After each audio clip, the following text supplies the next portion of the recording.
मान के चलिएगा, अब छोटे बच्चे के सामने कोई मोमबत्ती जल रही है तो सीधी सी बात है, हमारा वातावरण जो होता है ना, हमारे वातावरण में बहुत सारे उद्दीपक होते हैं।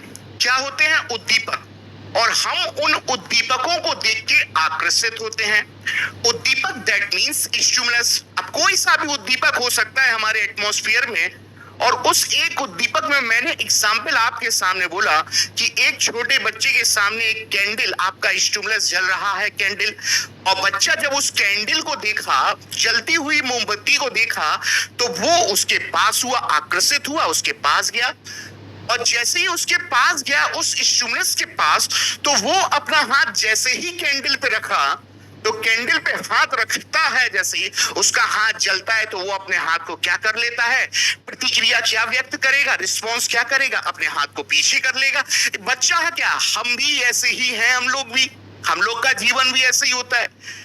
अब सोच के देखो, जब बालक के सामने इसी प्रकार की कोई दोबारा नवीन घटना घटित हो, मान के चलिए कि कोई कैंडल नहीं, कोई लैंप जल रहा है, कोई अग्नि जल रही है, सर्दी के मौसम की बात मान लेते हैं, तो जैसी वो जलती है तो वो छोटा बच्चा देन वहां पर जाएगा, जलती हुई लौ के पास जाएगा, तो जैसे ही अपना हाथ आगे करेगा, वो अपने हाथ को क्या कर लेगा? पीछे कर लेगा। इसका अर्थ ये हो गया कि उसको लर्निंग हो गई, उसको अधिगम हो गया, और ये अधिगम करने में उसको अनुभव के द्वारा अधिगम हुआ।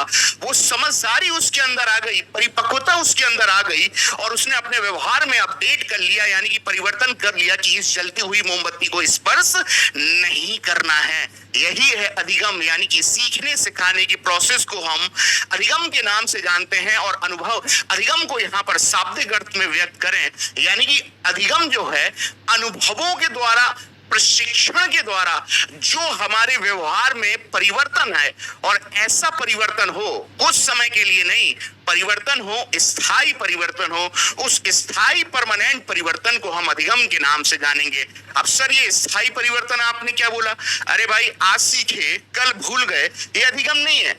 बचपन में आपने प्लस सीखा, अब वो प्लस बचपन में जब आपको नहीं पता होगा, तो आपके दिमाग में मनोवैज्ञानिक चल रहा होगा, ये क्या है, लेकिन जब बताया गया होगा तो आप वो प्लस के बारे में समझ गए होंगे, संख्याओं के बारे में समझ गए होंगे, और मैंने प्लस का एग्जाम्पल आगे चल के आपने जीवन में इस्तेमाल किया, तो ये बताना चाह रहा है, और वो जीवन में आगे आप उस प्लस का अर्थ बता पा रहे हैं कि इससे जोड़ने का काम होता है, तो ये बताने का परिणाम कर रहा है कि अधिगम कुछ समय के लिए नहीं है, परमानेंट एक स्थायी घटना, या स्थायी घटना का नाम आपका अधिगम है। कभी भी अस्थायी नहीं होती, कि जैसे सर्दी जुकाम